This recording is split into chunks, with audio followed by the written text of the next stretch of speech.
Oh my goodness. Hi, my name is Gene Jensen. I'm with BassResource.com. Today, let's talk about a Texas rig. I like to call the Texas rig the all-terrain vehicle of bass fishing. There's not much you can't fish with a Texas rig.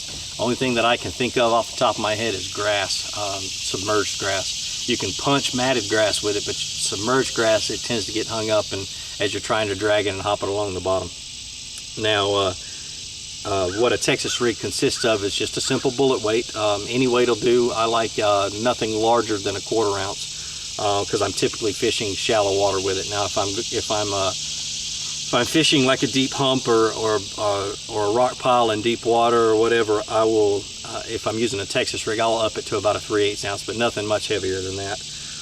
It consists of, like I said, it consists of a bullet weight, and then your main line is tied onto your hook. The bullet weight is left freely sliding up and down your line. Sometimes people, and I do this too, will put a bead in between your hook and your sinker just to give it a little clicking sound if you need a little bit of noise on your bait. I'll do that when I'm night fishing and things like that. The types of soft plastics that you can use with this is endless. You can use straight tail worms like this one, and this is actually a hand pour from a company out of Slidell, Louisiana called Nasty Baits. He custom does a couple of colors for me. Does an excellent job. Nice and soft, not too soft that it tears up easy. And this is my favorite color. It's a green pumpkin, purple and with purple and gold flake. We call it the LSU color.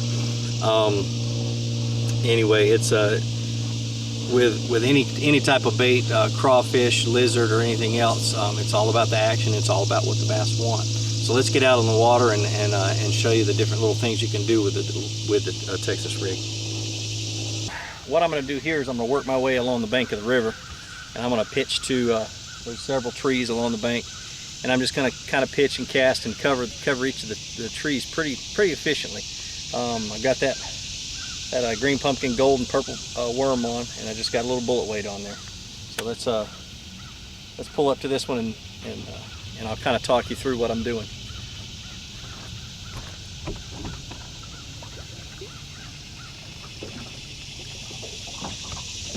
I'm going to start from the outside and I'm going to work my way in. Long accurate cast. I'm letting it fall on a slack line all the way to the bottom. Let it sit there for a second. Then I'm just going to hop it. A little bit of grass on the bottom, so I'm going to kind of pop it out of that grass and let it hop back down.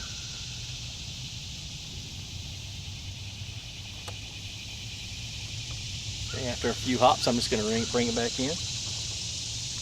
I'm going to throw a little further up the tree. Nice low cast. Let it fall right on down. Once again, on a semi-slack line, I'm actually following it down with my rod tip, just like you would a jig.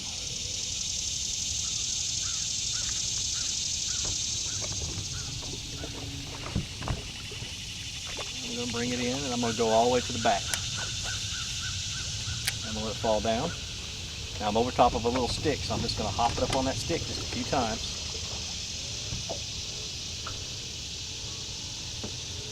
Okay, and there's a little bit more brush on the left side of the tree, so I'm going to come over and I'm going to pop it up over. I'm going to slide it up underneath the overhang. Well, I didn't do a very good job of it. Try that one more time. There we go. Let it fall right on down. Once again, I'm following it with my rod tip all the way down. Let it sit on the bottom just for a few seconds, and I'm going to hop it. And I'm only hopping it about this far. I'm just letting it hop up and down on the bottom.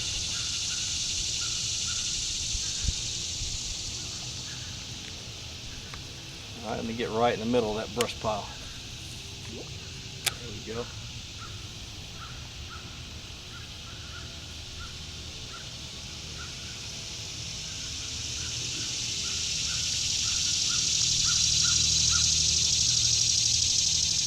And 9 times out of 10, those bass are going to hit that bait on the fall or right as it hits the bottom, and it's going to pass them. They're going to follow it down, nose down to it, and they're going to hit the bottom. Now, sometimes when they're not quite so certain, if you let it fall down and sit on the bottom and count 1 or 2 seconds, 3 seconds, and then just shake it or hop it just a little bit like I'm doing.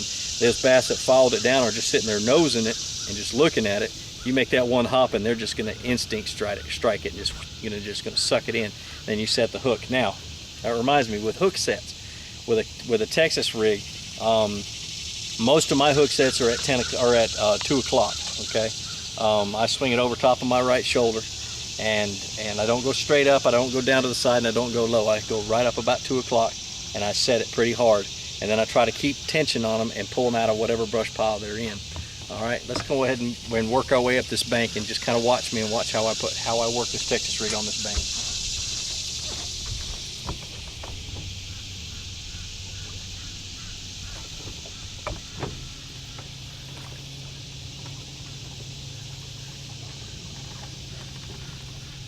What I've got here is I've got a grass line that runs out at about 8 feet.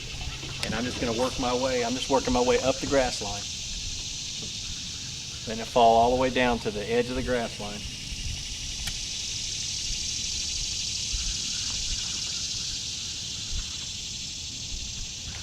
Oh, and I missed him.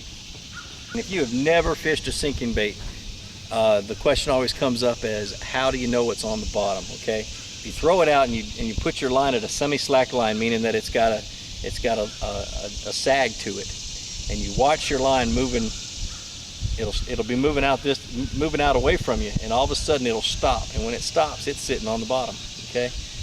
You can, and I try to keep it as a semi-slack line even after it's on the bottom, so I can watch the line, and if a fish bites, I can see the line move and the fish doesn't feel me.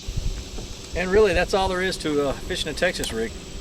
Like I said, it's just a cast and hop and retrieve, cast, hop and retrieve, and then just hit targets, be good and accurate, practice casting, and get that nice low accurate cast that doesn't splash that much. Do that, and you'll end up with a new favorite rig. Have a good day, and remember, always visit bassresource.com. It answers all your questions about bass fishing. Enjoy your time on there and enjoy the people. Thank you. Come on, stay hooked.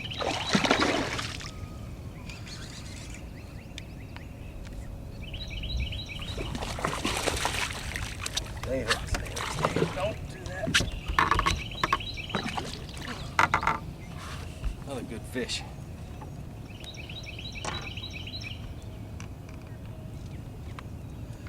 Another good fish.